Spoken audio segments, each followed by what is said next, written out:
ouvir os dados que vão ser apresentados, ouvir as oportunidades que a gente vai trazer, vocês possam pensar e refletir que papel vocês podem ter e nos ajudar no fortalecimento dessas organizações, incubadoras, aceleradoras, parques tecnológicos, instituições que apoiam diretamente o empreendedor e que são tão fundamentais para a gente fazer esse campo dos investimentos e negócios de impacto crescer, se multiplicar e a gente gerar cada vez mais impacto. Então, para começar oficialmente, eu quero passar a palavra para a Célia Cruz, que é diretora executiva do ICE. Obrigada, Fernanda. Obrigada a todos e todas por estarem aqui com a gente nessa noite tão especial. Acho que ela é uma boa celebração dessa jornada que a Fernanda falou, com tantos parceiros. Só para quem não conhece o ICE, então o ICE é uma organização que foi formada por empresários e investidores. Há 21 anos já temos a maioridade para fomentar inovação social. Desde 2012, acho que muitos de vocês que estão aqui nessa sala conhecem essa nossa mudança de agenda, né? Então, em 2012, o ICE passa a atuar para fomentar esse ecossistema de investimento de impacto e cria vários programas nessa agenda que vocês aqui também foram convidados. Então, a gente tem o programa Academia, o programa da Aliança, gerando recomendações que devem sair em breve, aceleradoras e incubadoras que está no centro dessa conversa, o fórum. Então, a gente realmente olha e também traz os nossos associados para se envolver com essa agenda. A gente acredita muito no poder de diferentes modelos de negócios para resolverem problemas sociais e ambientais. E eu acho que cada um de vocês que estão aqui nessa sala sabem que não é fácil, que construir um ecossistema relevante e numa agenda ainda tão incipiente é um trabalho de muitos. E a gente também, somados a isso, a gente parte então de uma visão muito sistêmica de que a gente precisa de muitos atores, incubadoras, aceleradoras, acadêmicos, gestores públicos, avaliadores, para que juntos eles possam contribuir para que esses empreendedores de fato tenham uma jornada mais eficiente, mais ágil, mais tranquila, para que eles consigam, de fato, colaborar para resolver os problemas sociais e ambientais do tamanho que a gente precisa, na escala que a gente precisa aqui no Brasil. Então, é nesse contexto que a gente acredita muito no papel das aceleradoras e incubadoras. Fernanda é uma super coordenadora dessa agenda, trouxe agora a Vivian para estar junto com ela, e a gente sabe que são atores muito estratégicos. Cada uma das incubadoras e aceleradoras estão diariamente trabalhando com esse desafio ainda agregado da Covid, né? Assim, de mudar todo o desenho, mas também com esse desafio da Covid de trazer ainda mais um tema que é resolver os problemas com urgência que precisa, com a escala que a gente precisa para resolver esse problema que a gente tem tão grande agora também com a Covid, mas sobretudo melhorando cada vez mais essa escala que agora, essa jornada do empreendedor que agora foi para o virtual. Acho que vários de vocês conhecem que a gente tem uma parceria aí com o Sebrae e com a Amprotec, a Sheila está aqui, nossa super parceira, já foram mais de 70 incubadoras e aceleradoras que participaram desse programa com a gente desde 2015, e apesar da gente ver um enorme avanço dessa agenda nacionalmente, a gente percebe que a questão de sustentabilidade financeira que vocês vão navegar hoje é crucial para, de fato, a gente poder fazer com que essas organizações possam cada vez mais serem estratégicas e fazerem o papel que elas precisam fazer e não terem que ter esse desafio da sustentabilidade. A gente reflete sobre essa agenda também com outros parceiros. A gente teve uma conversa muito boa com o BID, quando o BID veio apoiar o ICE, a gente falou por conta própria, a gente falou, a gente também quer trazer essa agenda de apoiar a sustentabilidade dessas organizações. E ao debruçar sobre esse tema, a gente percebeu que ele é muito mais complexo, e aí vocês vão ver com esses experts que vão apresentar hoje um pouco dessa complexidade e acho que assim, colocar-se nesse lugar de qual que é o papel que vocês podem ter para contribuir com essas organizações e para o crescimento fundamental dessas organizações e, sobretudo, desse ecossistema. Por fim, eu queria então agradecer o Instituto Sabin, que foi o parceiro financiador e cofinanciador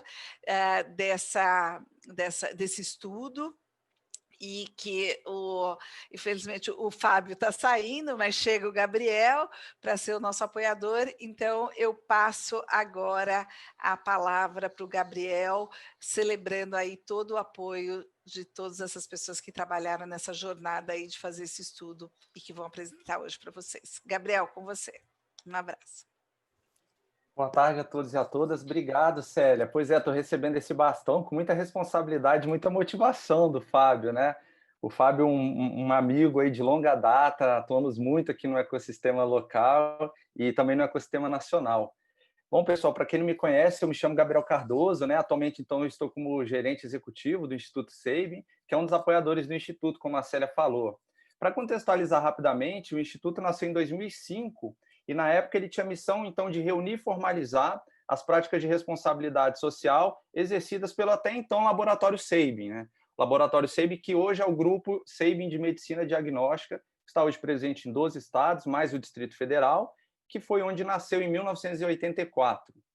Hoje, a missão do Instituto é melhorar, então, a qualidade de vida das comunidades onde o grupo atua. E um destaque especial, né, fomentando a inovação social. Isso está claro na missão do Instituto. Para cumprir essa missão, o Instituto tem alguns eixos, e eu vou citar 3 eixos especiais aqui, que é o apoio ao desenvolvimento de novos instrumentos financeiros pró-impacto social, é o fortalecimento de ecossistemas e organizações e a disseminação de conteúdo sobre o tema. Nesses 2 últimos eixos, né, disseminação de conteúdo e fortalecimento de ecossistemas, em especial das organizações intermediárias, é que está a sinergia do Instituto com esse estudo que foi desenvolvido e que será apresentado hoje, né? E o que nos motivou, então, a incentivá-lo foi um pouco, acho que, do que a Célia já apresentou muito bem, né? A gente entende que existe uma necessidade de melhor compreensão dos modelos de funcionamento, das dores, dos desafios e, claro, né, das perspectivas futuras das organizações de apoio aos empreendimentos de impacto. E é essa lacuna que o estudo vai preencher e que será apresentado aqui hoje.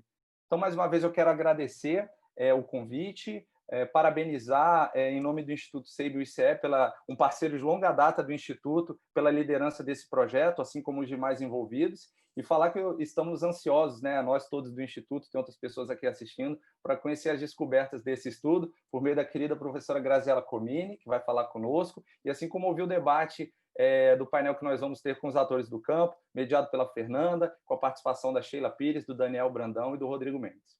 Então é isso, pessoal. Um ótimo evento a todos. Estamos ansiosos por aqui.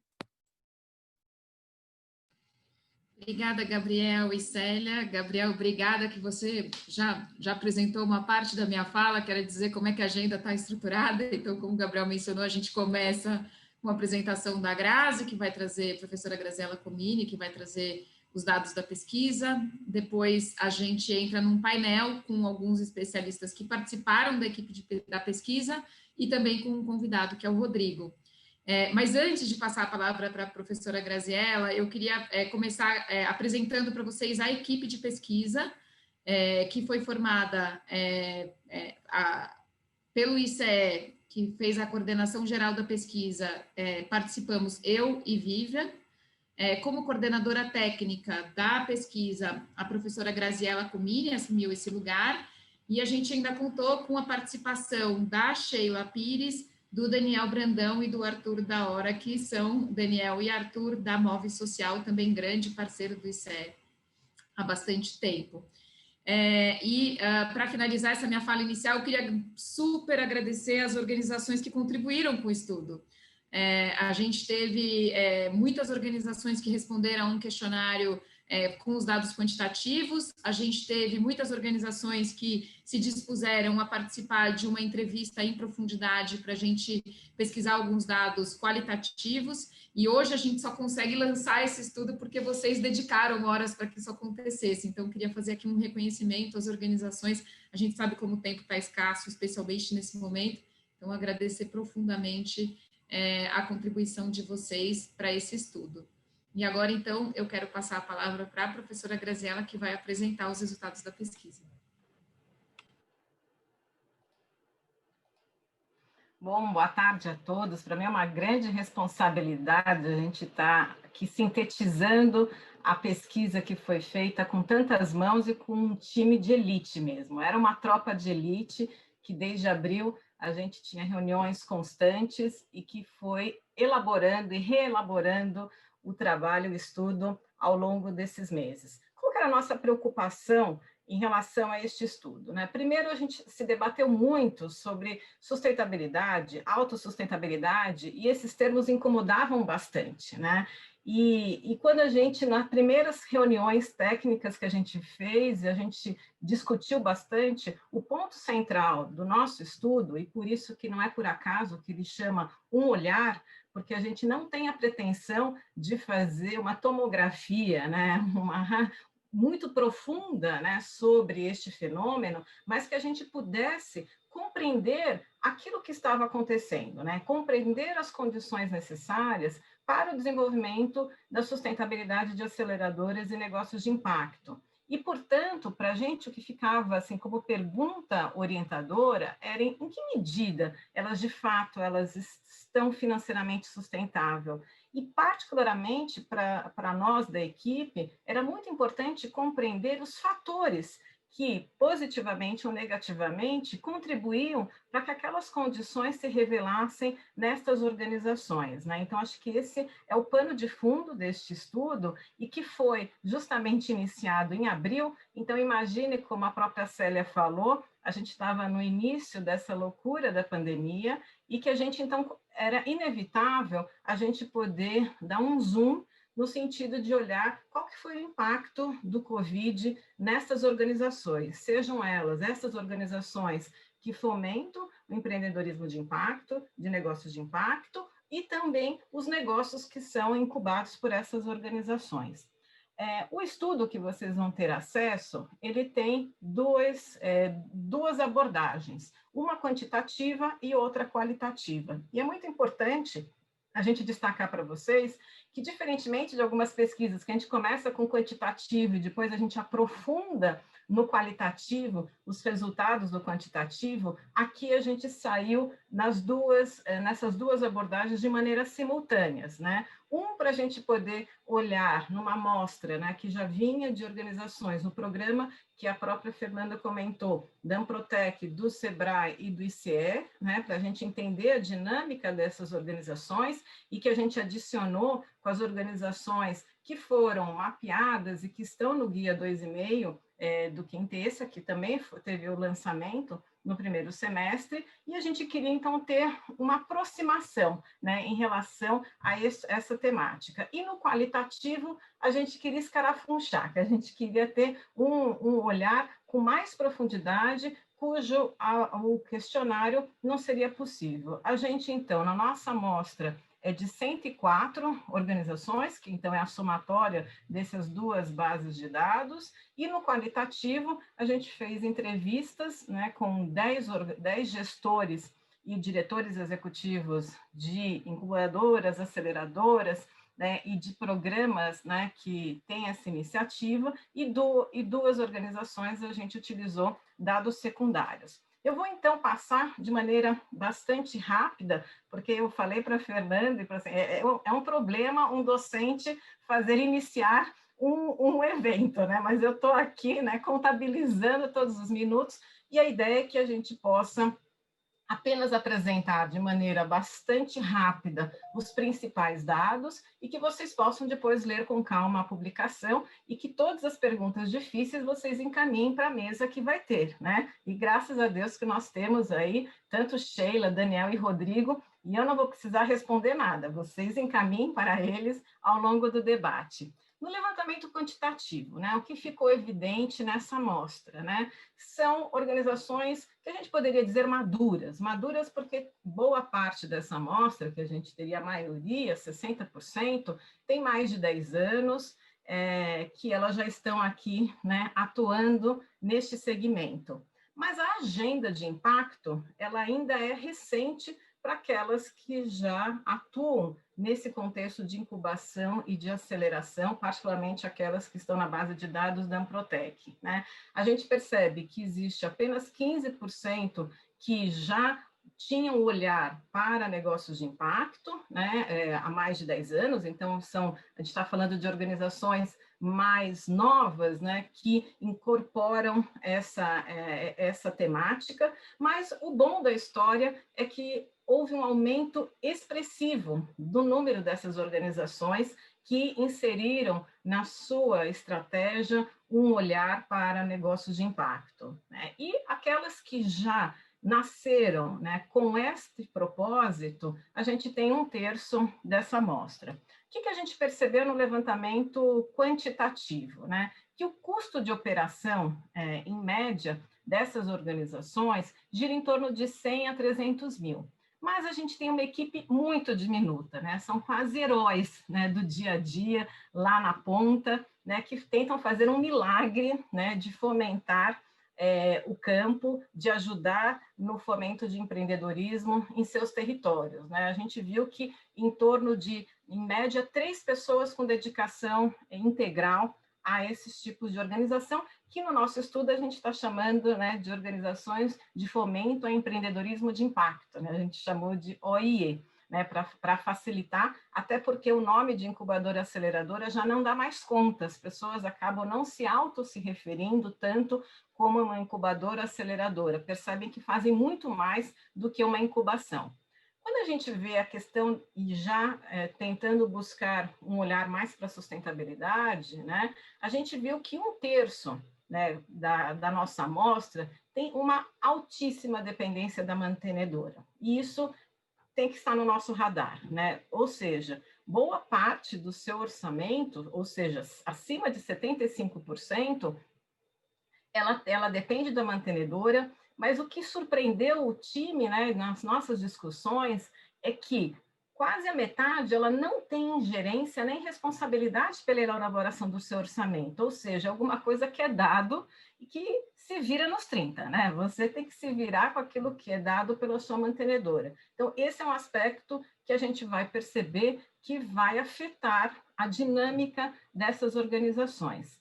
74%, isso também não deveria, isso não é uma surpresa, quando você pergunta se sustentabilidade é um tema estratégico, claro que boa parte considera estratégico. O que nos surpreende é justamente os 26%, ou seja, aqueles que ainda não consideram isso como um tema estratégico. Então, a gente ainda vê organizações que consideram isso de maneira secundária, embora seja um número bastante diminuto. Mas o que mais chamou a atenção, isso é um alerta quando a gente faz um trabalho com este rigor acadêmico que a gente fez, é que mais da metade não possui um plano estratégico para os próximos 2 anos. Ou seja, tem um olhar de muito curto prazo, quase sobrevivência mesmo, né? Que isso se reflete, né? Quando a gente avalia, quando a pessoa tinha, o diretor executivo tinha, ao responder o questionário de definir o que é sustentabilidade financeira, e a gente fez nuvens de palavras, a gente vê claramente que o termo que mais aparece para definir sustentabilidade financeira é manter as operações, né? Então, assim, aí é ratificado pelos dados que quando a gente vê como que são utilizados, como foi utilizado as receitas de 2019, praticamente só cobriu as suas despesas em boa parte das organizações. Quer dizer, são poucas aquelas que teve um fôlego para pensar em inovação, pensar em investimento. Quando a gente olha no levantamento quantitativo, foi bem interessante uma reflexão que a gente fez, e tinha uma pergunta no questionário dos fatores que afetavam positivamente a sustentabilidade financeira daquela organização. E quando a gente olha os fatores, né, e vocês vão ter acesso aos números percentuais, é muito interessante que quando a gente fala das explicações que influenciaram positivamente, geralmente está sendo relacionado com fatores internos, ou seja, a gente teve a nossa visão de liderança, a gente definiu a estratégia de longo prazo, a gente prestou serviços inovadores. No entanto, quando a gente olha para os fatores que dificultaram a sustentabilidade financeira, há uma tendência de você jogar para fora, quer dizer, então o inimigo está para além desses muros, o que de alguma maneira nos causou uma certa reflexão, né? Será que é isso mesmo, né? Será que não há fatores internos que também explicariam e que poderiam ser trabalhados para reverter essa sustentabilidade financeira? Isso fez com que a gente ficasse, então, mais animado para buscar algumas explicações em relação à parte, na abordagem qualitativa, né, que foram essas 10 entrevistas, mais o material de dados secundários de 2 organizações. A gente viu e a gente dividiu, foi uma amostra onde a gente fez questão, né, de ter uma diversidade. Essa diversidade, ela era tanto geográfica, mas também de tipologias, né, de características de configuração jurídica, porque naquele momento, e finalidade, a gente achava que isso poderia ser um recorte que demarcavam diferentes condições, diferentes contextos. Quando a gente fez essas 10 entrevistas, a gente percebeu que a natureza jurídica, ela per se, ela não, de alguma maneira, não era uma variável condicionante. A gente viu que a nossa amostra poderia ser melhor dividida em 3 clusters, né? Aquelas claramente que nascem dentro de instituições de ensino e que elas são a maioria, quando a gente percebe dentro de uma amostra da Amprotec, né, que é um programa, uma unidade, um departamento dentro de uma instituição, ou ela poderia ser uma organização autônoma, que ela está dentro de uma estrutura de uma organização, mas ela não tem autonomia, eles conseguem ter essa legitimidade, mas ela está dentro de uma organização. E, claro, as independências, que têm natureza jurídica e não estão vinculadas a outra organização, e já nasceu dessa maneira. O que a gente percebeu, que aqui eu acho que é um dos principais achados do nosso estudo, né? A gente foi identificando que dentro dessas 3 tipos de organizações de fomento, a gente percebia claramente que o programa de fomento, de aceleração, ele poderia se representar um tronco, ou seja, ela é a principal atividade daquela organização, ou ela é um galho, né? E pode ser um galho minúsculo, né, que se quebra com um ventinho qualquer, ou um galho extremamente forte que precisa de muito furacão para poder quebrá-lo, né? Então, a gente também percebe esses 2 tipos de organizações com essas características quando a gente fala de fomento. E foi interessante que a gente foi identificando o que são alguns condicionantes que explicariam o fato de você ser um galho bem robusto ou você ser um galho mais fraquinho, né? E a gente percebeu que nas instituições de ensino, o tronco, o galho passa a ser bastante robusto quando você tem uma legitimidade institucional, você tem um reconhecimento interno, toda a questão de fomento a empreendimentos, ele é visto, né, como agregador às suas práticas, a essa concepção de triplo hélice, né, quer dizer, então isso considera isso como papel da universidade, né, então isso você tem essa força. Quem está nessas organizações, geralmente o diretor executivo tem voz e vez dentro da universidade, então aí você tem um reconhecimento no seu território, você consegue tangibilizar os seus resultados, você tem então uma relação diferenciada com o mercado, o que faz com que você tenha uma marca, né, que é bastante já fortalecida, né? Você conseguiu tangibilizar os seus resultados. E no caso daquelas independentes, onde algumas, ela é mais um programa, ou aquelas que são o programa, é o core business, está muito vinculado à sua trajetória, ao reconhecimento que está sendo obtido pelos resultados que obtém do contexto onde está inserido, e o quanto que aquela organização se vê como um forte dinamizador. A gente percebeu que os modelos de receita também vão variando de acordo com os tipos que a gente viu de organizações, né? Então, a gente tem, tradicionalmente, como receita própria, a gente tem locação de espaço, um percentual sobre o faturamento, serviços diretos a empresas, serviços para a comunidade, projetos, e cada vez ficando mais fortalecidos, de Open Innovation, de Corporate Venture, programas de aceleração. E como receitas de terceiros, você tem aí, tradicionalmente, recursos vindo da mantenedora, uma busca de editais públicos, de patrocínios e parcerias com grandes empresas, né, para poder realizar um tipo de programa, e aí contratos, doações e contratos de gestão. A gente identificou que há aí uma diferença das como que funciona os tipos predominantes de receita com os tipos de organização, né? Então, a gente vê claramente em instituições de ensino ainda uma dificuldade em criar uma diversidade e instrumentos mais inovadores, né? Então, você tem aquilo que é o mais tradicional, de você ter um dinheiro que venha da própria mantenedora para custeio, participação em editais públicos, locação de espaço e prestação de serviços. No caso das autônomas e das independentes, a gente vê mais inovação, obviamente, no caso de mecanismos financeiros, né? Então, aí você vê já na autônomas, a gente já viu casos de percentual sobre faturamento, de você ter uma participação, né, em ações, em negócios que são acelerados. Então, você já vê aqui claramente uma dificuldade daquelas que estão dentro de instituições de ensino,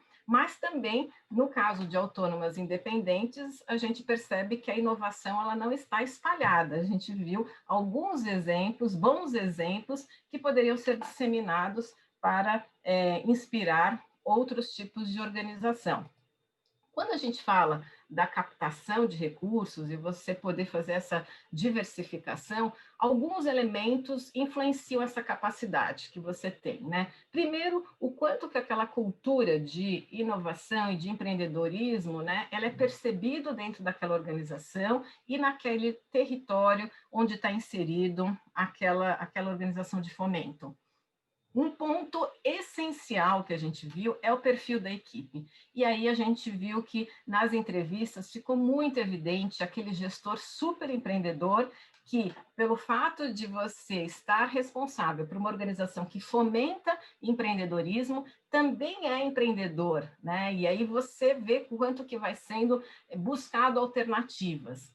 A própria vocação daquela organização, o perfil das empresas que estão sendo incubadas, aceleradas, né, fomentadas, e você vê quando o sistema ele é mais rigoroso de ver qual que é a possibilidade de escalar aquele negócio, né, algumas são menos rigorosos e aí, portanto, você tem menos chances de conseguir talvez uma participação ou um success fee naquela incubação. E se há métricas de avaliação, né, pensando em resultados mais qualitativos e só não mirando em quantidade de negócios que são incubados. Para os negócios, né, a gente viu, no caso da pandemia, né, que, surpreendentemente, a gente estava realizando este levantamento em julho, né, que o impacto ele foi menor do que a gente imaginava enquanto equipe técnica, né?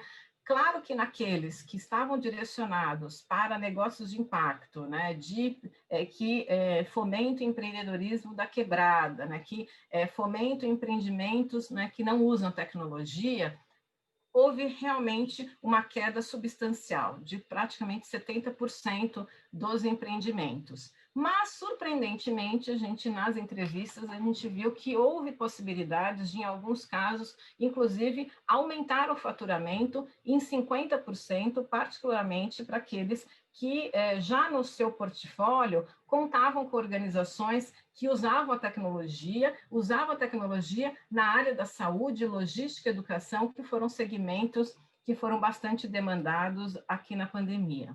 No caso das organizações, a gente viu claramente que a palavra que mais apareceu nas nossas entrevistas é: puxa, eu fui desafiado.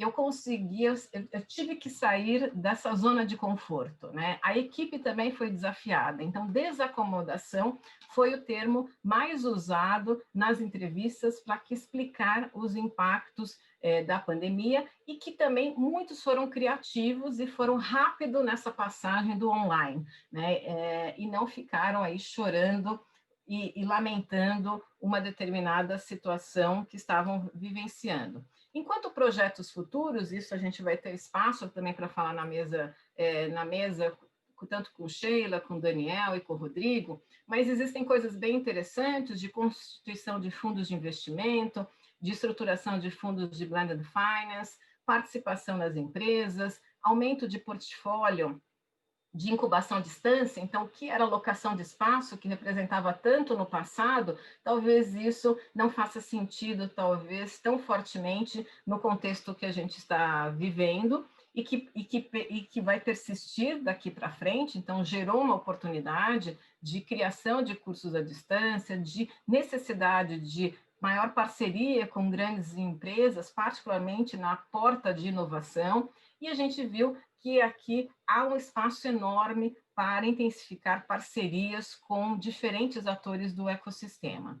Em síntese, né, eu acho que aqui a Juliana já está me mandando, né, quase soando um alarme para que eu pare de falar.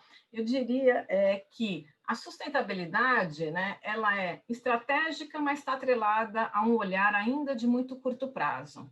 Pouca autonomia e ainda muita fragilidade em pensar na gestão orçamentária, dado que isso não é de responsabilidade de boa parte dos gestores, isso passa a estar numa outra instância. Alta dependência das manutentoras, orçamentos reduzidos, né? Pouca aproximação com investidores. O que a gente tem certeza do nosso estudo que a sustentabilidade não é explicada pela natureza jurídica nem pela finalidade daquela organização, se ela é pública ou privada, né? E também a gente identificou que a incorporação da agenda de impacto não alterou nem positivamente, ou seja, criando outras alternativas de receita, mas também não negativamente, ou seja, é um peso para aquela organização. E que há fatores internos e externos que explicam essa sustentabilidade.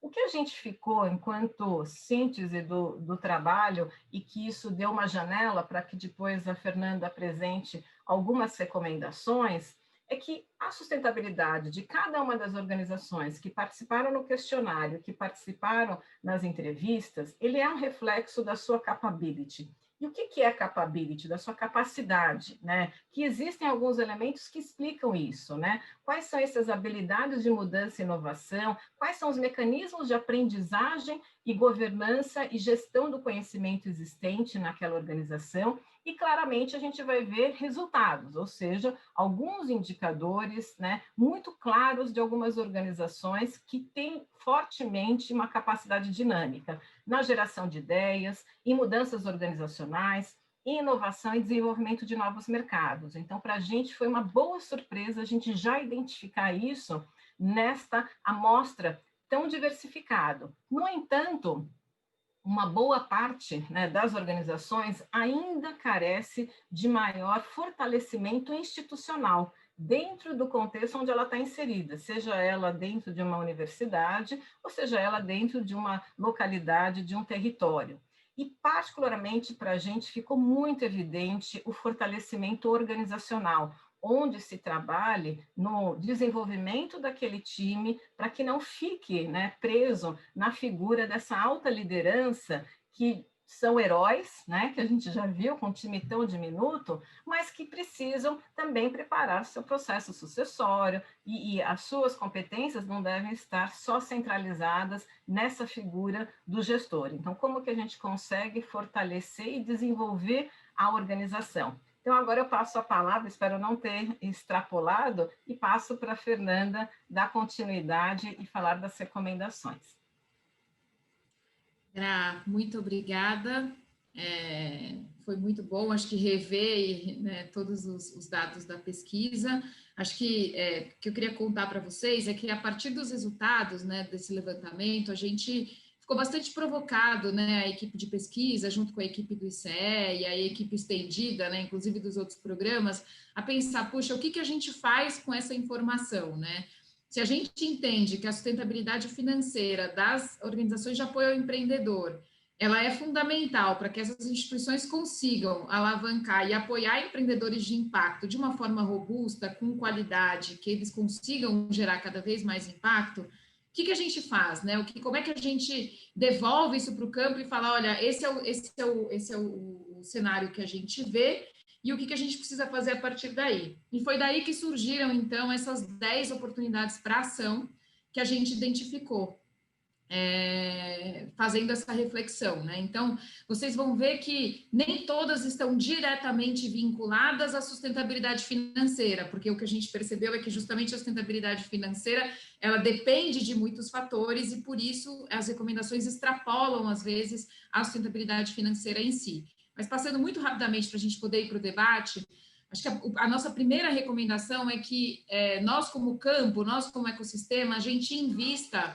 recursos para sistematizar boas práticas de fortalecimento institucional, fortalecimento organizacional para inovação e aprendizado contínuo. O que a gente percebeu é que quanto mais inovador é o ambiente em que a incubadora, a aceleradora, essa organização realiza a sua atividade, maior a chance dela inovar também na sua estratégia de sustentabilidade financeira. E hoje a gente tem poucas referências para que outras organizações aprendam. Então, investir nessa sistematização desse tipo de prática pode ajudar muito outras instituições a aprenderem a partir daí. A gente precisa também, como campo, garantir recursos financeiros para a contratação de equipe de uma forma mais perene, né? A gente tem pouco recurso público e privado direcionado para a contratação de equipe dessas organizações. Então, muitas vezes, como a Grazi mencionou, são equipes menores do que deveriam, então são equipes que trabalham em alta rotação o tempo inteiro, então, e muitas vezes com uma rotatividade muito alta entre os membros da equipe, né? O que dificulta a construção de uma visão de longo prazo e uma agenda institucional mais robusta. A gente precisa também criar mecanismos de fomento para fortalecimento dessas organizações de apoio ao empreendedor. Então, hoje a gente vê no ecossistema de investimentos e negócios de impacto muito debate sobre como é que a gente alavanca capital para o empreendedor, né, nas suas diferentes fases, mas a gente vê menos a discussão da necessidade de criar mecanismos de fomento também, públicos e privados, de apoio às instituições, essas organizações intermediárias, né? A gente vê também essa necessidade de aproximação com grandes empresas e investidores, tem surgido uma série de casos bem-sucedidos de organizações que estão se aproximando, seja na agenda de corporate venture, inovação aberta, mas que tem trazido para essas instituições fôlego para conseguir operar os seus projetos e também implementar, apoiar um número maior de startups. A própria diversificação das fontes de recurso, então, ao longo do estudo, a gente mapeou mais de 10, agora esqueci o número, mas a gente mapeou mais de 10 fontes diferentes de receita para essas organizações, e aí a nossa recomendação é que, claro, cada organização pegue esse mapa que a gente fez e possa explorar as fontes que fazem mais sentido de acordo com as suas características, né? Então, vão desde melhorar suas relações com a instituição mantenedora, que muitas vezes é quem apoia com recursos financeiros, ou tentar estabelecer uma ponte com recursos filantrópicos. Aqui fica uma sugestão de que o GIF, que é o Grupo de Institutos, Fundações e Empresas, ele tem no site deles a lista de todos os institutos e fundações que são associados, e é possível você, inclusive, filtrar para saber quais deles apoiam a agenda de investimentos e negócios de impacto. Mas também a gente coloca aqui, por exemplo, projetos com grandes empresas, prestação de serviços de consultoria e negócios, participação no faturamento dos empreendimentos apoiados. Essa não é uma prática muito comum no Brasil, mas que pode trazer bons resultados no médio prazo. Cobrar pelo serviço de incubação, ainda são poucas as organizações que cobram pelo serviço de incubação. Então, tem uma diversidade aqui de fontes de receita que podem ser acessadas dependendo das características de cada uma das organizações. Além disso, a gente também recomenda, né, a estruturação de programas de fortalecimento institucional e captação de recursos para as organizações de apoio ao empreendedor. Então, aqui seria assim, uma lógica de acelerar quem acelera, apoiar quem apoia, né? Porque muitas vezes a gente, de novo, nosso olhar é todo voltado para o empreendedor e a gente esquece muitas vezes que essa organização também precisa de apoio para poder qualificar a sua atuação. O fortalecimento de ecossistemas locais, então, poder estabelecer uma inter-relação entre diferentes atores, né, e fortalecer o papel dessas organizações como agentes fomentadores de ecossistemas locais, inclusive se conectando com financiadores locais. A colaboração e atuação em rede, então aqui acho que tem uma recomendação forte de que a gente estimule que as organizações atuem cada vez mais em rede, né? A gente tem aqui o Rodrigo representando a Amprotec, que hoje é uma associação que reúne essas organizações e que faz muitas ações para estimular a troca entre essas organizações, e aqui acho que fica essa recomendação de que isso também aconteça no campo dos investimentos em negócios de impacto. A potencial implementação de mecanismos de remuneração por impacto, então isso é comum também, isso é muito comum em outros países, não tão comum, né, mas é mais comum em outros países do que aqui no Brasil, mas essas organizações, aqui no Brasil na verdade não é, né, mas essas organizações elas cumprem um papel muitas vezes de geração de impacto, que elas potencialmente poderiam ser remuneradas por isso. E por fim, o fortalecimento de iniciativas de advocacy. Então, quais são as políticas públicas, quais são as políticas que a gente precisa influenciar como campo, como ecossistema, e aí o convite para vocês é que juntos a gente encare essa agenda, né? Acho que nós que tocamos aqui o estudo, o ICE, o SEAD, Samov, a Sheila, o Rodrigo que está aqui com a gente, o Gabriel do Instituto Sabin, a gente acredita muito no papel dessas organizações, mas a gente precisa muito que o campo reconheça o papel que essas organizações têm e nos ajude a apoiar essas organizações para que a gente consiga gerar cada vez mais impacto. E aí, então, para comentar tudo isso que a gente falou agora, eu e Grazi, eu quero convidar 3 pessoas muito queridas, muito especiais. O Daniel Brandão, da Move Social, que participou da equipe da pesquisa, junto com o Arthur, também da Move Social. A Sheila Pires, consultora, para quem não conhece, tem uma trajetória, difícil não conhecer a Sheila, mas a Sheila tem uma trajetória incrível no campo de empreendedorismo inovador, foi diretora de incubadora, foi superintendente da Amprotec durante muitos anos, e desde 2015 tem junto com a gente trabalhado nessa agenda de investimentos em negócios de impacto, ajudando a fomentar esse campo, grande parceira, e o Rodrigo Mendes, que hoje é um dos diretores da Amprotec, também diretor do Parque Tecnológico São José dos Campos de Internacionalização, um grande entusiasta da agenda, que também já foi gestor de incubadora e apoia, então a ideia é que eles possam comentar um pouco os resultados da pesquisa e a partir daí vocês também possam trazer reflexões e perguntas de vocês. Então, acho que eu queria começar convidando a Sheila, e eu pedi para eles pensarem nos dados a partir de 3 perguntas, né? Então, o que eles viram no estudo que já era esperado e surpreendeu? Qual a visão sobre as oportunidades para ação que foram apresentadas e por onde a gente deveria começar? Então, num desafio curto de tempo, eu queria então convidar a Sheila para comentar essas 3 perguntas. Obrigada, Fernanda. De fato, um desafio falar nesse tempinho, mas vamos lá. Bom, eu queria gastar uns 5 segundos aí desse tempo, primeiro para agradecer ao ICE e ao Instituto Sabin pela iniciativa do estudo e pelo convite que me foi feito, e a equipe incrível com a qual a gente trabalhou, não só a equipe do ICE, aí Célia, e mais à frente Fernanda e Vivian, mas a equipe de pesquisa, a Grazi, que foi fantástica na coordenação disso, o Daniel e o Arthur, super parceiros, acho que a gente formou um bom time, acho que o resultado está dando gosto da gente ver. Então, esse agradecimento e, ao mesmo tempo, os parabéns aí pelos resultados. Bom, Fernanda, você faz a pergunta do que aquilo que surpreendeu, né? Aliás, aquilo que era esperado, que a gente encontrou, e aquilo que surpreendeu.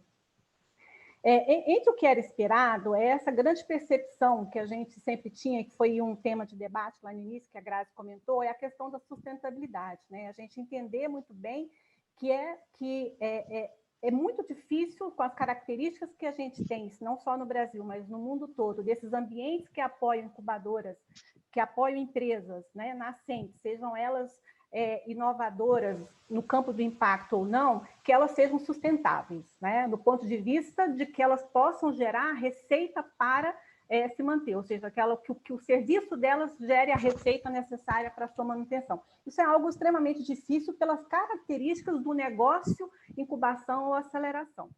Então, é importante ter isso de fundo. Mas aquilo que a gente já esperava e que a gente confirmou nisso foram duas coisas do meu ponto de vista. Primeiro, a questão da equipe, que já foi muito falada, mas as equipes nessas organizações, elas são fundamentais. Eu tenho uma grande amiga que há alguns anos escreveu um artigo falando sobre o papel do gestor de incubadora e da gestora de incubadora, e que falava, e o título era Entre o Malabarismo e a Genialidade. Eu acho que esse título descreve muito bem o papel dessas pessoas, desses homens e mulheres, desses meninos e meninas, desses moços e moças que estão à frente dessas organizações. Porque eles têm um desafio enorme, não só porque são equipes muito pequenas, enxutas, com recursos muito pequenos, mas tem desafios institucionais grandes para superar, desafios financeiros, econômicos muito grandes, e principalmente eles precisam dar o exemplo para aqueles que eles estão apoiando, que são os empreendedores. Então, eles vivem realmente numa corda bamba de um malabarismo muito grande, mas são extremamente criativos, e aí entra muito a questão da genialidade, para conseguirem os resultados que conseguem, apesar de todas as condições adversas que a gente tem. Então, isso foi algo que a gente já esperava e que a gente confirmou. Um outro fator que a gente esperava e que a gente confirmou é essa distância ainda entre essas organizações e o mundo dos investidores. Embora a gente perceba de forma muito positiva que isso está mudando, porque quando a gente vai para os projetos futuros, a gente já percebe uma visão muito grande dessas organizações em se aproximar do mundo dos investidores, né? E aquilo que foi uma surpresa, e aí particularmente para mim, uma grande surpresa foi perceber que ainda há uma cultura nessas organizações, sejam aquelas que já tradicionalmente apoiam empreendimentos inovadores no campo, como as que estão entrando nessa agenda há pouco tempo, que não há uma política de cobrança dos empreendimentos apoiados, seja a cobrança numa taxa de serviços, seja a participação nos negócios. E, felizmente, também é algo que se aponta como uma mudança, porque está lá nos projetos futuros, isso aparece como uma meta a ser alcançada no médio e longo prazo. Mas isso, particularmente para mim, foi uma surpresa, essa ausência de mecanismos de cobrança das empresas, de receber pelo resultado que é ofertado para elas, né? Há exceções, obviamente, há exceções, mas a sua maioria não. Falando sobre as oportunidades para ação, eu já posso ir para esse outro tema, Fernanda? Para os três? Pode sim, Sheila. Tá. Pode então, sim, por favor. Falando sobre as oportunidades para ação, eu percebo que a gente tem duas frentes muito claras de atuação, que é o interno, olhando para dentro das organizações e para o ecossistema. E isso é importante porque a gente precisa, de fato, fortalecer essas organizações para que elas se posicionem no mercado, se posicionem no seu ecossistema como ambientes, de fato, importantes para a geração de empreendimentos competitivos, produtivos e que alcancem aquilo que a gente quer, que é o impacto social, ambiental, que gerem resultados significativos para a sociedade. E quando a gente olha aquele retrato do que a Fernanda trouxe das oportunidades para ação, por onde começar? Eu destaquei 4 delas, não porque elas sejam mais importantes, mas porque, entendendo o contexto atual, eu penso que talvez elas sejam mais fáceis da gente alcançar, né? Porque elas não requerem, de certa forma, investimentos financeiros volumosos, mas sim uma vontade política de fazer, né? E uma vontade política não só daqueles que estão à frente dessas organizações, mas daquelas organizações públicas ou privadas que estão no ecossistema e que têm o papel, a função de apoio a essas entidades. Então, eu destacaria, inicialmente, que é muito importante, como a gente falou, a questão da equipe. Então, a gente promover a formação, a capacitação desses gestores e dessas gestoras. E aí há uma oportunidade muito interessante de ação para organizações como a própria Amprotec, que tradicionalmente já trabalha muito na formação desses gestores e gestoras, mas de parcerias importantes também como o SEBRAE, né? Há uma agenda que a gente pode estruturar para formar essas pessoas, dando a elas capacidade não só da busca de recursos, de captação de recursos em fontes bastante diversificadas e variadas, mas também que possam entender todas as fases de desenvolvimento do negócio e possam atuar de uma forma mais assertiva junto a esses empreendimentos. Um outro aspecto muito interessante que a gente observa é a cooperação em rede. Eu acho que começar por aí a estimular a cooperação entre os atores do ecossistema é um passo muito importante. Quando a gente vai olhar nos resultados da pesquisa, a gente observa que em projetos futuros, praticamente todos os ambientes relataram o desejo de fazer parcerias, né, com vários atores, não só entre as próprias organizações, mas outros atores como investidores, grandes empresas, fundações, etc. Então, estimular essa cooperação, eu acho que é um passo extremamente fundamental e ela não requer investimentos vultosos para isso, né? E, a partir disso, dessa formação e dessa cooperação em rede, intensificar a relação com o mercado, seja com investidores ou com grandes empresas, aproveitando que a gente tem um momento extremamente favorável para fazer isso, porque há um despertar dos investidores e também das grandes empresas para as startups, particularmente aqueles empreendimentos inovadores e que tragam impactos positivos, né, para a sociedade. E, um quarto ponto, mecanismos que apoiem essas organizações a partir da sua performance, ou seja, a partir do resultado pelo impacto que elas geram. Obviamente que esta é uma política que pode muito bem ser estimulada, mas para que ela aconteça, a gente precisa lá daquele primeiro item que eu coloquei, que é a formação. Porque à medida em que a gente tenha políticas públicas que estimulem o investimento nessas organizações a partir da performance, a partir do resultado que elas geram, a gente precisa dar a esses gestores e essas gestoras as condições de terem essa performance adequada, porque senão também a gente acaba gerando um desequilíbrio, né? Então, para finalizar de forma rápida, é isso. Obrigada, Sheila. Obrigada pela reflexão, pelas contribuições. Acho que eu vou passar agora para o Rodrigo, e aí a gente termina com o Daniel, que também participou da equipe de pesquisa, mas para ouvir um pouquinho essa visão aí de quem está no ecossistema empreendedor há tanto tempo também, né, Rodrigo? É isso aí. Bom, em primeiro lugar, queria agradecer o convite para estar aqui, né? Na pessoa da Célia e do Gabriel, parabenizar pela iniciativa, professora Graziella, pela pesquisa. Eu achei fantástico os estudos. A gente, por estar aqui, tive o privilégio de ver um pouco antes, então pude ler todo o relatório. E assim, eu diria que mais do que exclusivamente os negócios, as organizações incubadoras, aceleradoras que apoiam negócio de impacto, ele acaba de ser um retrato da realidade brasileira de todo o ecossistema, principalmente das incubadoras, né, de forma geral. E então eu acredito que ele até expande um pouco, né, essa realidade, assim. Acho que ela acaba extrapolando, que cabe.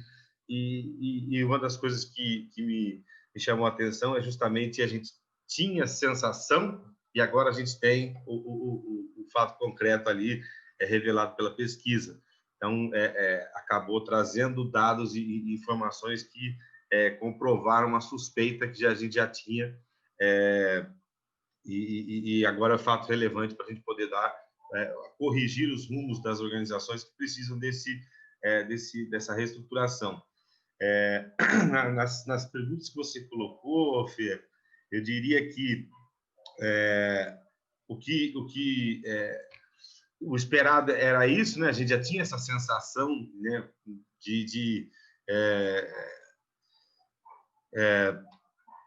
de uma deficiência, vamos dizer assim, das instituições, das organizações do ponto de vista de sustentabilidade financeira. Me surpreendeu um pouco que o distanciamento do ser estratégico para o aplicado estratégico, né? A gente vê ali no estudo que a grande maioria concorda que a sustentabilidade financeira é estratégica, mas, da mesma forma, mais da metade não tem um plano estratégico de atuação. Então, são coisas que não conversam, né? E aí eu diria que eu acho que seria um dos primeiros pontos a ser atacados, né? Uma realidade, e aí acho que Sheila já me viu falar isso, às vezes eu gero confusão quando eu falo isso, mas a pesquisa mostra novamente, e a Sheila tocou num ponto em relação à qualificação, eu vou um pouco além, eu falo sempre da profissionalização da gestão. Infelizmente, a gente tem, justamente por ser, às vezes, programas voltados, ligados a programas de extensão, ligados a projetos de pesquisa, né? Equipes que trabalham nesses ambientes. Eu falo que todos os líderes desses ambientes são guerreiros e verdadeiros heróis, porém, tem equipes mudando, às vezes, a cada 1 ano e meio, a cada 2 anos, no máximo, por conta de ser bolsista de projeto de pesquisa. Então, é um turnover ali muito, muito alto e que dificulta. Então, acredito que essa profissionalização da gestão ela tem que ser trabalhada. E, cada vez mais, criar como... eu não diria que necessariamente tem que ser o modelo autônomo, né, ou independente, como colocado, mas que tenha determinada autonomia na gestão, né? A gente identifica, às vezes, vínculos com mantenedoras, né, e uma realidade, por exemplo, você pode ter um projeto que tem diversos mantenedores ali que apoiam, às vezes é prefeitura, é uma universidade, mais uma outra associação, um instituto, enfim, um conjunto de stakeholders que estão dando suporte lá para esse programa. E a gente considera, por exemplo, aluguel de espaço uma receita própria, autônoma da empresa. Só que se a prefeitura tirar o prédio, o prefeito novo que entrar aqui agora, acabou. Então, assim, não tem autonomia nenhuma nesse sentido. Então, o que eu tenho olhado, percebido, até também quando a gente olha do ponto de vista global, a gente tem percebido cada vez mais os ecossistemas, essas instituições e arranjos se tornando cada vez mais plataformas de serviço de inovação, hubs de serviços. Não é só o apoio ao empreendedorismo, mas ofertar diversos outros programas, outros serviços em toda a trilha ou todo o caminho do empreendedor, do empreendedorismo, desde formação a acesso a capital. E o gestor, né, mais do que a qualificação toda que a Sheila comentou, cada vez mais ele se torna um deal maker. O gestor não é mais o gestor da incubadora que organiza a parte administrativa burocrática e olha para o apoio e suporte para os empreendedores, mas ele gera negócio para as empresas, para os empreendedores. E, nesse sentido, também a organização passa a ser mais ativa na hora de gerar negócio, dando um valor muito maior para aquele empreendimento que é apoiado. Então, eu percebi isso até com oportunidades, né, das que foram apresentadas, e existe uma forma da gente tentar olhar para um planejamento maior, se conectar com o alto escalão de mantenedores ou de apoiadores, parceiros ali, dos stakeholders, para que se tenha, se não porque como é que você consegue organizar um orçamento ou ser sustentável financeiramente se você não tem você não consegue nem você mesmo que faz o seu orçamento, você planeja isso, né? Vem de terceiro, vem de cima. Então, que se tenha ao menos que seja feito num plano financeiro, de um centro de custo, onde receitas e despesas daquele programa específico estejam numa mesma caixinha, né? Porque não adianta nada eu também cobrar uma taxa, ou ter um FII, success fee, taxa de sucesso, e isso vai para um caixa maior e depois não volta para o meu próprio programa, né? Vai para um outro programa. Então, principalmente as instituições que têm mais de um programa, que se tem um centro de custo, de receitas e despesas, que fique tudo num projeto único. É importante, eu acho que essa questão. E eu diria que, por fim, e ali está muito bem como próximos passos de direcionamento, que é citado no estudo, esse olhar mais privado do ponto de vista de finança, né? De o ambiente ser também um investidor, ele ter participação e equity, ou ele criar fundos ou mecanismos que possibilite ter participação. A gente tem que começar a quebrar alguns paradigmas, instituições públicas devem começar a gerar fundos de investimento, ter participação em negócios. A gente tem que reinventar esses modelos. E eu acho que é importante que a gente também debruce um pouco sobre isso, criando mecanismos aí para a gente poder ter um retorno, inclusive pelo próprio modelo de serviço mais inovador, né, como um hub, deal maker, e aí, obviamente, gera valor, dá retorno e tem que ter participação nessa receita toda gerada. Eu acredito que é isso que eu tinha para falar aqui rapidinho. Não sei se fiquei nos 5, passei, me perdoe. Nada.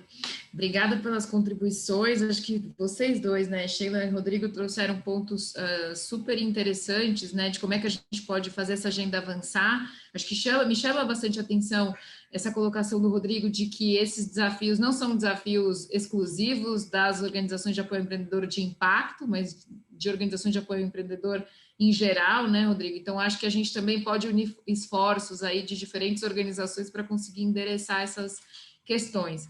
Antes de abrir, acho que para uma conversa e para as perguntas, eu vou passar para o Daniel, então também trazer os pontos dele sobre as perguntas que eu coloquei, e aí eu abro, então, para a gente conversar. Obrigado, Fernanda. Bom, obrigado a todos e a todas que estão participando do debate, um debate relevante para esse momento que a gente está. Eu vou falar aqui breves mensagens para tentar respeitar o tempo colocado, que é pequeno, 5, 6 minutos, mas também porque está chovendo. Eu morro de medo de acabar a luz e eu não consegui concluir aqui o meu raciocínio, porque sempre acontece isso na região que eu moro. Vamos lá, eu vou fazer muito fácil falar depois, né, de Sheila e de Rodrigo, porque já trazem uma série de elementos que já estão colocados, mas o desafio é manter a régua lá em cima, né? E eu vou permitir uma fala aqui que vai misturar um pouco reflexão e recomendação ao mesmo tempo, e ela vai ser, de certa maneira, genérica. Então, ela vai ser imprecisa quando a gente observar, talvez, alguns casos particulares, mas eu queria botar aqui uma roupagem geral para a gente refletir sobre, né, as condições dadas, né, que a gente observa a partir desse estudo. E eu fiquei meditando muito sobre os dados, depois até que a gente recebeu, a gente estudou muito esses dados, mas recentemente eu fui voltar a eles, e para mim tem uma mensagem-chave aqui. E para mim é uma das mensagens centrais. E qual é a mensagem? A mensagem para mim é que a gente a sustentabilidade financeira deste grupo de organização, obviamente, é uma falsa questão. A gente não precisa se preocupar com a sustentabilidade financeira dessas organizações. Eu acho que, na verdade, sendo mais forte na retórica, a gente insistir nisso é um equívoco para o desenvolvimento do campo. E por que eu falo isso? Né? Primeiro eu falo o seguinte, assim, a gente está falando de...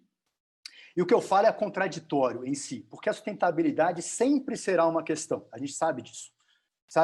Entretanto, porque sempre é uma questão, a nossa abordagem, inclusive nesse estudo, é ver qual é o comportamento da sustentabilidade nesse momento histórico da organização. E para ver como é que está o comportamento disso, a gente pode se preocupar com outras coisas. Então, o recorte que eu faço é, olhando o comportamento de sustentabilidade financeira, porque a sustentabilidade também é multidimensional, então a gente dá o destaque financeiro, o comportamento da sustentabilidade financeira dessas organizações nesse momento histórico me parece extremamente razoável.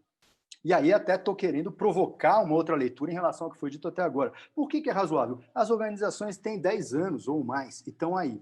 As organizações, na sua grande maioria, estão custeando todas as suas operações e algumas estão, inclusive, com um pequeno investimento em inovação, restrito, mas estão. Poucas são as que estão deficitárias. Claro, são dados autodeclarados, a gente não está num estudo contado, tá? Então, vamos trabalhar um pouco com o prisma que nos foi dado, né? A questão da sustentabilidade está inserida no alto nível da gestão organizacional. Então, ela está onde tem que estar, né?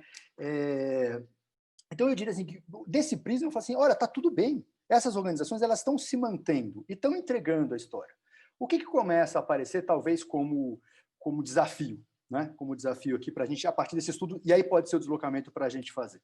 Né? A gente costuma dizer, né, uma certa tradição aí de desenvolvimento organizacional, da qual eu sou filiado, de grosso modo, que o dinheiro organizacional pode ter 3 naturezas. Um dinheiro que uma organização tem pode ter 3 naturezas. Uma primeira natureza é a da manutenção. É o dinheiro que você vai manter o que já é feito. Nada muda, tudo continua igual. E me parece que a manutenção está super legal aqui nesse time. O outro é o da reserva. Tenha dinheiro para, se lá na frente você tiver um problema, você poder se manter, continuar a sua manutenção. E o terceiro é da inovação. E aqui a gente começa a entrar no campo mais delicado e que eu faço o raciocínio rápido para fechar. Um outro elemento, muito rapidamente, o fato de não terem de planejamento estratégico é muito indicativo, mas indicativo do quê? De que talvez essas organizações, por terem uma relação com o mantenedor muito forte, estão numa situação de radical conforto. Eu posso não fazer planejamento estratégico, eu vou receber meu dinheiro ali, tá tudo bem eu não ter autonomia. Claro, eu estou provocando a fala, não é tudo bem, não é tão assim. Mas, assim, é também confortável você ter uma dependência de um órgão enorme, entendeu? E você segue sem fazer planejamento estratégico porque você continua mantendo o que você já faz bem. Mas são organizações pequenas. Os orçamentos são muito, são pequenos, são 300 mil ali, uma grande amostra. Tal. São organizações com times pequenos, como a Gra bem nos colocou. Então, me parece que a questão que está sendo colocada aqui está no campo da escala, da capacidade organizacional. Isso vai encontrar radicalmente as recomendações que a FE nos colocou, principalmente a primeira, de fortalecimento organizacional, e na inovação. Porque você observa que várias delas, mais de 70%, não têm ideias, mas não têm recurso para inovação, e hoje elas têm uma capacidade restrita. Então, o que eu diria é o seguinte, para mim a falsa questão está nisso, e qual é a questão colocada? A questão é que para o campo se desenvolver, a gente precisa tirar o olhar da sustentabilidade financeira tal como ela está instalada hoje e botar o olhar na ampliação de capacidade. A gente tem uma série de jargões nesse campo, ganhar atração, ganhar escala, ampliar a capacidade de entrega, etc. E botar questão também na inovação para poder viabilizar as novas ideias, para captar recursos, etc. Então, ampliação de capacidade e inovação são essas duas coisas. E para mim, como é que a gente pode avançar nisso? E aí está o grande desafio, é o seguinte: para avançar eu suponho, nesse grupo, é necessário um certo processo de mudança cultural, principalmente de quem tem uma relação de dependência, porque, deixando um pouco estereotipada a fala aqui, você está numa zona de conforto, você não vai querer mudar, você tem que ter uma mudança cultural, ou uma crise radical, mas o Covid parece que não afetou tanto assim, pelo que a gente viu, para fazer um trabalho. Então, tem um trabalho de cultura aqui. E aí, o primeiro movimento, talvez, que poderia ser feito para esse caminho é a gente mudar a narrativa. E mudar a narrativa é isso. Não vamos mais falar de sustentabilidade financeira. Está tudo bem, amigo. Você toca, você segue assim. Só que você vai ficar sempre assim. E a narrativa vem para... Agora a gente está num outro momento que a gente vai ampliar, a gente vai ser mais agressivo, a gente vai ganhar escala, scale up, tração. Tem um monte de palavra legal para essa história. Tá? E a gente vai também buscar mecanismos inovadores para isso. Ao mudar a narrativa, a gente pode construir um novo cenário futuro, e acho muito interessante que quem apoia as apoiadoras, aí tem um debate que as recomendações trouxeram, que seriam elas que também ajudariam nesse processo. Sem mais para o momento, Fê, obrigado. É bom que cada um deixa uma pequena bomba e aí para de falar e me devolve. Não, muito bom, Daniel. Obrigada. Acho que as provocações acho que foram muito legais, vindas de olhares que são, na minha leitura, complementares, Assim, acho que olhar para essa necessidade, e aí acho que quando você fala, Daniel, de que as ações básicas estão garantidas, mas talvez o que a gente tenha é deslocar o debate para dizer precisamos fortalecer a capacidade dessas organizações e investir em inovação, ou olhar para essa questão da inovação. O que eu fico provocada a pensar por que a gente está se provocando para isso, Por que a gente está se propondo a isso. E quando eu olho para a temática que a gente acredita lá no ICE, que é do fortalecimento dos negócios de impacto, então dos negócios como solução para resolver os problemas sociais e ambientais que a gente tem hoje, que não foram endereçados de outras formas ainda, eu falo, puxa, isso exige inovação, Isso, a gente precisa que novos modelos de negócio surjam, a gente precisa que novas formas de apoiar negócios surjam, porque esses modelos de negócio, eles são inovadores por si, porque eles têm que resolver problemas que ainda não foram resolvidos, Se fosse simples, já teriam sido resolvidos. Então, é como se você, para mim, é como se você colasse um debate no outro, Por que quando eu me proponho a trabalhar com investimentos em negócios de impacto, eu preciso inovar? Eu acho que responde um pouco da nossa inquietação, eu acho que traz, acho que à luz essa nossa inquietação quando a gente tenta olhar para todas essas coisas, Eu vou passar para as perguntas, que a gente tem algumas aqui, e eu também quero poder dar voz para as pessoas que estão aqui com a gente, que estão aqui trazendo as questões no chat. E eu queria começar uma pergunta endereçando para a Sheila. Vou pedir para vocês serem bastante breves nas respostas, para a gente poder cobrir o maior número de perguntas possível. A primeira pergunta, Sheila, é se você poderia comentar ou poderia explicar um pouco melhor quando você menciona a remuneração por impacto dessas organizações. Se você pode trazer algum case que você conheça que já exista. Na verdade, a gente se inspirou muito nas experiências da Coreia do Sul e da China, que já fazem isso, né? Os ambientes de inovação nesses dois países, que recebem recursos anuais do Estado, inclusive, tanto o Estado coreano quanto o Estado chinês aportam recursos nesses ambientes. Esse recurso, a manutenção desse recurso no ano seguinte é condicionada aos resultados que aquela incubadora ou aceleradora alcançaram no ano anterior. Obviamente que esses resultados eles são acordados previamente, né? Então é o que a gente está chamando dos impactos, né, que são gerados, e no ano seguinte é então avaliado quais foram os resultados alcançados, se alcançou aquilo que estava previsto, e de acordo com isso é que ela recebe recursos para os anos seguintes, né? Isso é um fator que eu acho que é bastante interessante, por isso que eu mencionei que ele não pode vir sozinho, ele tem que vir dentro de um programa maior, de uma política maior, que capacite também as organizações para estarem preparadas de forma profissional, inclusive, para alcançarem esses resultados. Porque se a gente só determina a performance sem dar as condições a todos os atores de alcançarem performance similar, a gente acaba também criando um desequilíbrio, né?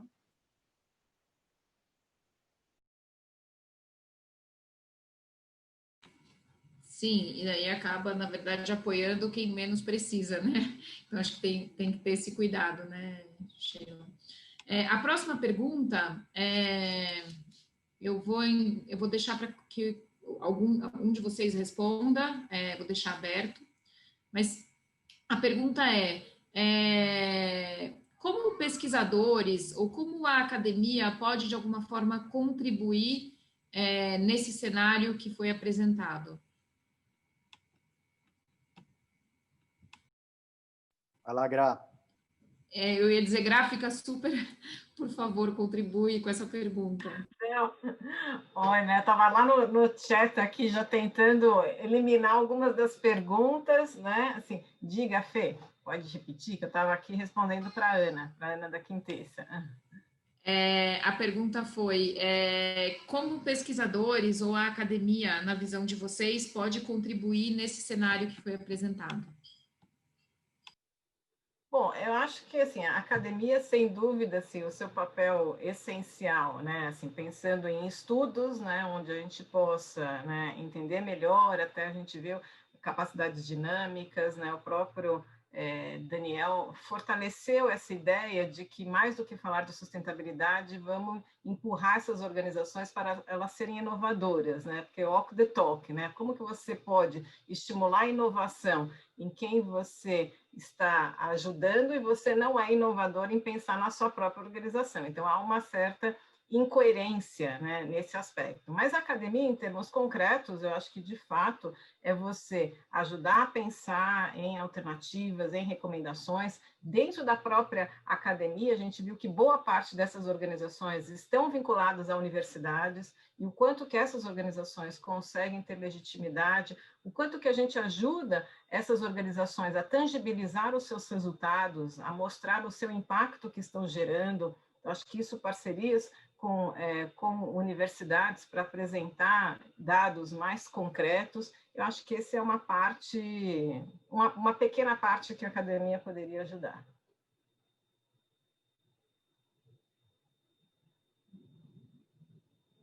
Obrigada, Gra.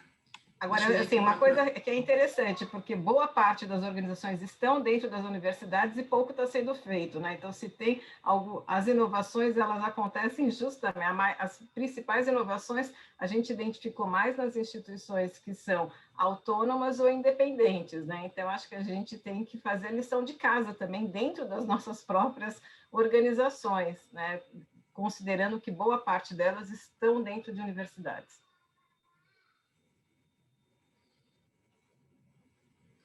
Obrigada, Gra. Queria só ler aqui uma provocação que a Ana deixou. Muito boa, Ana. Você colocou o quanto dessa amostra de fato deseja mudar ou o quanto externamente nós desejamos que eles mudem. E a gente vai fazer, queria só compartilhar com vocês que a gente vai fazer um encontro, vocês vão ser convidados aqui ao final, justamente para reunir as organizações que a gente já apoia e outras organizações que queiram se juntar a esse grupo, organizações de apoio ao empreendedor. Eu acho que essa é uma excelente pergunta para a gente refletir junto com elas, né? Assim, qual é o desejo dessas, né? De quem tem, a gente tem muitas organizações de apoio empreendedor aqui, então assim, qual é o desejo de vocês, né? É um desejo aumentar essa capacidade institucional e é um desejo inovar, ou esse é um desejo externo e que a gente está trazendo, né? Importante mesmo a gente refletir sobre esse ponto. Queria trazer uma pergunta para o Rodrigo. Desculpa. Só se você me permite, acho que esse aspecto que você falou, ele é muito importante, né? Porque vai ao encontro daquilo que a gente identificou na pesquisa. É muito mais fácil você jogar o problema para fora e você também não olhar internamente aquilo que pode ser feito, que é exatamente o que a Sheila, né, Rodrigo e Daniel tá falando, quer dizer, não, claro que a solução parte por um olhar interno também, daquilo que você pode fazer, o quanto que você está, jogar para fora todas as mazelas te dá numa posição muito cômoda, né? Quer dizer, então é o outro que precisa mudar para que eu mude, né? Então acho que quanto cada um está incomodado do jeito que a sua organização está. Isso é muito importante, porque, que nem o Daniel falou, claro, crises ajudam a gente poder fazer chacoalhar, mas a gente tem visto que se o movimento ele é interno, ele é muito mais fortalecido, né? Porque é uma reflexão que você faz que precisa melhorar. Quer dizer, o que eu posso fazer para agregar mais valor? O que eu posso fazer para obter essa legitimidade? Então, acho que é um movimento de dentro para fora. E que, claro, a gente pode contar com ajudas externas que vão ser sempre bem-vindas, mas eu acho que o movimento endógeno, para mim, ele tem mais probabilidade de você conseguir efetivar um desenvolvimento organizacional. Desculpa, Fê.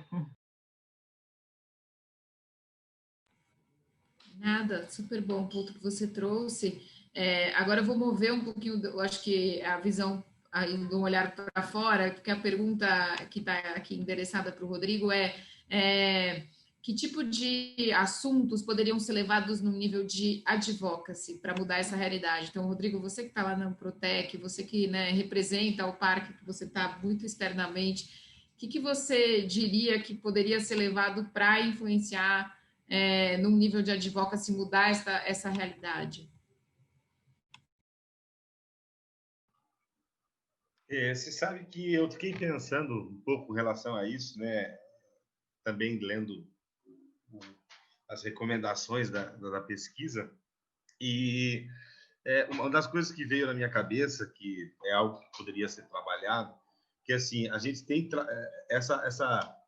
a aproximação com a iniciativa privada, com as organizações, você mesmo citando o GIF, com as outras organizações todas, enfim, né?